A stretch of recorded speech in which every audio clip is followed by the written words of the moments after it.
Saya datang ke Monak Bali Singaraja itu saya seperti tidak datang ke sebuah sekolah, tidak seperti sebuah kampus. Lalu? Saya seperti datang ke sebuah industri yang sebenarnya begitu. Oke.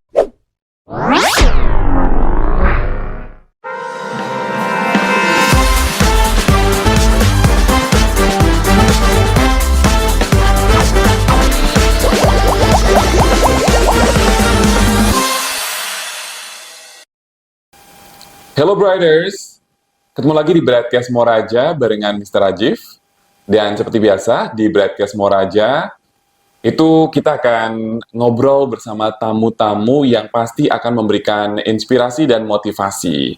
Sebelum-sebelumnya udah sempat ngobrol sama alumni, kemudian juga udah sempat ngobrol sama Miss Prilly, dan juga udah sempat ngobrol bersama beberapa orang Brighters yang masih aktif belajar di Monak Bali Singaraja.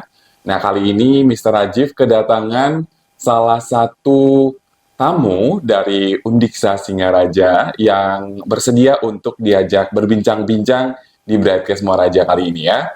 Kalau gitu langsung aja kita akan berkenalan dulu dengan kalau Mr. Rajif panggilnya beliau adalah Mr. Suta gitu kan. Nah sekarang ini mungkin langsung aja kita say hi kepada Mr. Suta. Hai. Terima kasih ya sudah hadir di Broadcast Moraja. Sudah meluangkan waktunya untuk mengisi Broadcast Moraja edisi kali ini. Nah, mungkin sebelum kita ngobrol lebih jauh lagi, Mister, boleh berkenalan dulu dengan para Brighters gitu, disampaikan kayak mungkin namanya dan identitas lain yang memang bisa dibagikan. Silakan, Mister. Terima kasih, Mr. Rajif, atas kesempatannya. Terima kasih juga kepada Monak Singaraja yang sudah memberikan izin, kesempatan kepada saya untuk melakukan penelitian di kampus Monak Singaraja.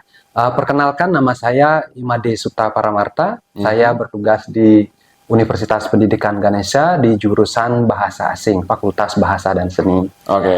Dari tahun 2021, saya melanjutkan studi ke jenjang doktoral S3 di Prodi Ilmu Linguistik, Fakultas Ilmu Budaya Universitas Udayana. Fokus dari studi saya di sana adalah mengenai bagian dari sosiolinguistik sebenarnya, yaitu disebut dengan linguistik lanskap. Ilmu itu adalah tentang penggunaan bahasa di media luar ruang. Berawal dari sebuah kota, tetapi karena perkembangan ilmu linguistik lanskap terkini sudah mulai banyak di daerah cityscape atau perkotaan, saya sekarang melanjutkan ke area pendidikan. Salah satunya mengenai penggunaan bahasa pada tanda luar ruang di kampus di Singaraja. Lalu sebenarnya nih Pak ya, untuk kali ini kedatangannya itu ke Monak Bali Singaraja itu sebenarnya tujuannya apa sih gitu? Mungkin bisa diceritakan tujuannya untuk mengunjungi Monak Bali Singaraja seperti apa? Pasti Mr. Rajif. Tujuan saya ke Monak Singaraja adalah untuk memperoleh data, data untuk penelitian saya tersebut. Penelitian saya akan melihat 3 hal. Pertama, kontestasi bahasa, itu bahasa apa yang sering dipakai di kampus Monak Singaraja. Yang kedua, bagaimana pengkombinasian atau implementasi kebijakan bahasa nasional, daerah, dan juga penggunaan bahasa internasional. Dan yang ketiga adalah bagaimana sikap bahasa para mahasiswa terhadap bahasa-bahasa yang dipilih oleh manajemen kampus pada tanda luar ruang seperti ini, pada media-media yang dipasang di area kampus. Selain quote juga kayak text banner, yang lain-lain gitu ya. Ada papan nama, ada brosur, pengumuman, mading, dan juga website. Jadi sebenarnya tujuannya adalah untuk melakukan penelitian. Lalu untuk yang berikutnya Pak, saya pengen tahu tentang apa sih alasannya gitu kan, dari banyaknya kampus pariwisata yang ada di Singaraja, akhirnya pilihan Bapak itu jatuh kepada Monak Bali Singaraja. Mungkin kayak ada satu alasan tersendiri untuk memilih kampus Monak Bali Singaraja sebagai subjek penelitian. Pasti Mr. Rajif. Dan ini Brighters juga perlu tahu bahwa ada ada beberapa kriteria yang sudah saya lewati dari ujian proposal untuk menentukan kampus mana yang harus dimasukkan dalam penelitian saya. Pertama, untuk Monax Singaraja adalah merupakan perwakilan dari 50-an LPK yang ada di kota Singaraja. Jadi saya memiliki kriteria untuk menentukan LPK yang saya pilih. Pertama dari tentunya jumlah mahasiswa yang besar. Kedua dari fasilitas kampus yang lengkap, adanya kampus yang tertata dan memiliki kebijakan yang sudah established, gitu, yang sudah mantap. Kemudian dari kualitas tentunya, bagaimana proses pembelajaran itu sudah dilakukan. Jadi saya sudah melakukan preliminary study tentang kampus Monax. Saya observasi dari luar, kemudian saya wawancara dengan beberapa alumni, kemudian saya ikuti beritanya, dan kemudian saya berani memilih bahwa Monax merupakan salah satu pilihan saya dalam penelitian ini. Ada beberapa kampus lain, tetapi kampus-kampus tersebut adalah perwakilan dari bidang yang lain. Ada yang universitas umum, universitas yang berlandaskan atau di bawah Departemen Agama, dan Monax mewakili LPK yang berorientasi kerja di dalam dan di luar negeri. Jadi saya berasumsi bahwa Monax itu akan memiliki public science yang sangat multilingual, yang berorientasi kerja, berorientasi entrepreneur, dan juga culture. Itu penting. Jadi tanpa melupakan culture, tetap ingin mencapai atau embrace atau mencakup dunia internasional. Ini merupakan suatu hal yang sangat menarik bagi saya untuk saya teliti.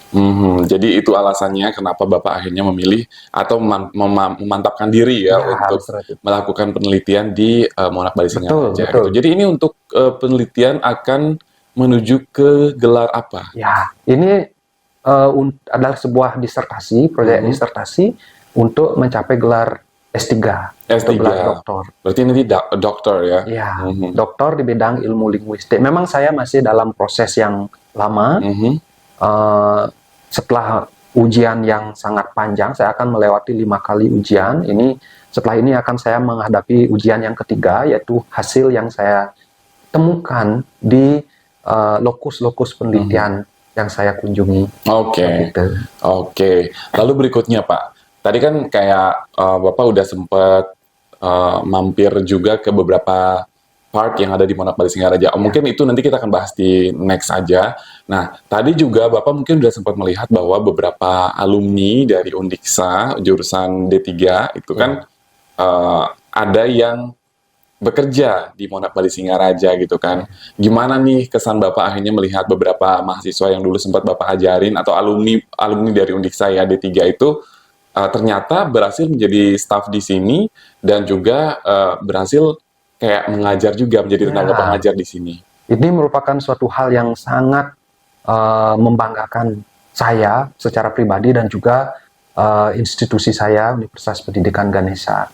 Itu merupakan sebuah kehormatan yang besar. Terima kasih untuk Monax Singaraja, dan juga saya lihat di Monax di daerah lain juga ada. Ini merupakan suatu hal yang luar biasa bagi kami. Penghargaan yang tinggi dari Monax Singaraja, dan tentu juga itu sebuah achievement, di mana saya mendapat informasi tadi 95% pengajar Monax Singaraja adalah praktisi, dan ada dari alumni kami di situ. Tentunya menjadi hal yang sangat membuat saya kagum dan bangga tentu saja dengan kehadiran mereka bisa berpartisipasi dalam pengembangan tenaga kerja Buleleng pada khususnya, dan Bali pada level yang lebih tinggi. Oke, jadi ngerasa bangga lah Bangga ya, karena sekali tadi saya. sempat ketemu beberapa yang sempat diajar gitu, ternyata ketemunya di Monak Bali Singaraja, Iya, bahkan ada yang jadi staff gitu iya, ya. betul sekali. Anyway, ada lagi nih, tadi kan udah sempat diajak keliling, Mm-mm. melihat fasilitas kami tuh, diajak keliling ke restoran, ke kitchen, atau ke lab praktek yang lain, kayak housekeeping atau mungkin bar juga gitu, dan fasilitas lainnya. Nah, menurut Bapak sendiri setelah tadi sempat jalan-jalan itu gimana fasilitas yang ada di Monak Bali Singaraja? Um, Luar biasa, Mhm, Mr. Rajib. Saya datang ke Monak Bali Singaraja itu saya seperti tidak datang ke sebuah sekolah, mhm. tidak seperti sebuah kampus. Lalu? Saya seperti datang ke sebuah industri yang sebenarnya begitu. Oke, Ya, ya. saya Mhm, sering mengantar mahasiswa untuk kegiatan studi lapangan dan mhm, juga kegiatan praktik kerja lapangan. Di situ saya melihat hotel, industri dalam situasi yang otentik begitu ya. Dan ketika saya datang ke sini tadi saya mengunjungi lab, berbagai lab, itu memang real gitu ya. mhm. Jadi saya yakin itu memang diadopsi dari apa yang ada di lapangan, di dunia Iya. kerja yang sebenarnya. Fasilitasnya lengkap dan tentunya akan sangat maksimal pemanfaatannya dengan sentuhan dari para praktisi tersebut. Mhm. Dan saya yakin keberadaan lab-lab yang lengkap tersebut datang dari ide-idenya datang dari para praktisi Mhm. yang memang sudah lama di lapangan. Oke. Dari penamaan juga saya lihat ada yang bernama apa namanya memakai bahasa Prancis, Mhm. bahasa internasional dan juga nama-nama kelas yang betul-betul mencerminkan dunia kapal pesiar begitu. Mhm. Malah saya tadi baru belajar dari staf tentang beberapa hal yang berada di kapal pesiar yang langsung dipakai secara nyata di dunia pendidikan di kampus ini. Iya. Ya. Oke, jadi relevan lah ya, Ya, dengan relevan sekali. apa sih namanya, dengan fasilitasnya itu relevan dengan apa yang nanti akan dipelajari oleh Brighters ya. Betul, betul sekali. Oke, lalu gini Pak, mungkin Bapak ada saran dan masukan gitu kan tentang kira-kira apa sih yang perlu ditambah dan juga atau hal-hal yang memang perlu diminimize gitu. Um, Kalau berpijak pada 3 hal tadi yang menjadi pijakan kampus Monak, pertama tentang kompetensi, entrepreneurship, dan culture. Mhm. Saya pikir semua hal tersebut sudah dicakup dalam tanda luar ruang atau media luar ruang kampus. Kalau hal yang perlu ditambahkan, saya pikir sudah sangat sudah sangat bagus. Mhm. Dan juga saya tadi diberikan informasi sama Bapak Direktur, Bapak Ngurah bahwa creativity dan inovasi itu terus dilaksanakan. Mhm. Jadi saya pikir perubahannya akan berupa penyesuaian dengan dunia kerja saja. Oke. Jadi begitu.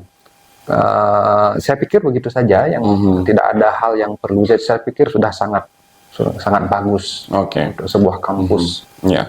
Lalu kalau ngomongin ke depannya nih Pak ya, kira-kira kita bisa nggak ya kerjasama gitu kan ya dengan misalnya kerjasama dengan Monak Bali Singaraja gitu kan. Terus kalau seandainya bisa kerjasamanya nanti dalam bentuk apa? Ya, kalau mengenai kerjasama, saya yakin karena dulu waktu saya menjadi koordinator program studi di jurusan Diploma 3 Bahasa Inggris di Undiksa, kami pernah menerima tamu dari Monak Bali.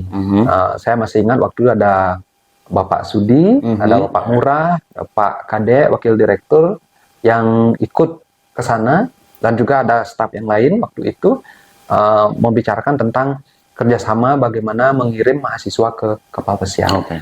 Banyak mahasiswa kami yang bercita-cita untuk bekerja di kapal pesiar ataupun dunia pariwisata. Dan itu merupakan peluang kerjasama, saya pikir. Dan untuk cara kerjasamanya, itu sudah ada badan. Jadi badan kerjasama yang sudah menaungi tersebut. Jadi tinggal biasanya ada pembuatan MOU atau MOA dengan para petugas yang bertugas di Badan Kerjasama Undiksa, begitu biasanya Oke. alurnya. Oke. Jadi kita kan udah ngobrol lumayan nih ya dari awal sampai sekarang gitu kan. Bapak gimana perasaannya, happy nggak bisa sharing kayak gini? Wah, happy sekali. Ini merupakan pengalaman yang sangat luar biasa bagi saya, Mr. Rajib, hari ini. Tentunya saya bisa bertemu dengan para writers walaupun dari dunia maya, dari media gitu ya. Karena ini merupakan pengalaman yang baru bagi saya. Saya biasa setiap hari berkecimpung di dunia akademik kebanyakan, dan sekarang saya datang ke sebuah LPK yang memiliki nuansa yang berbeda. Oke. Dan ini tentu saja memperluas wawasan saya. Oke. Ya. Ya. Oke, nggak kerasa nih kita udah mau di akhir sesi gitu kan ya. Nah, sebagai penutup mungkin Bapak bisa sampaikan closing statement-nya terhadap apa yang udah kita bahas hari ini. Ya.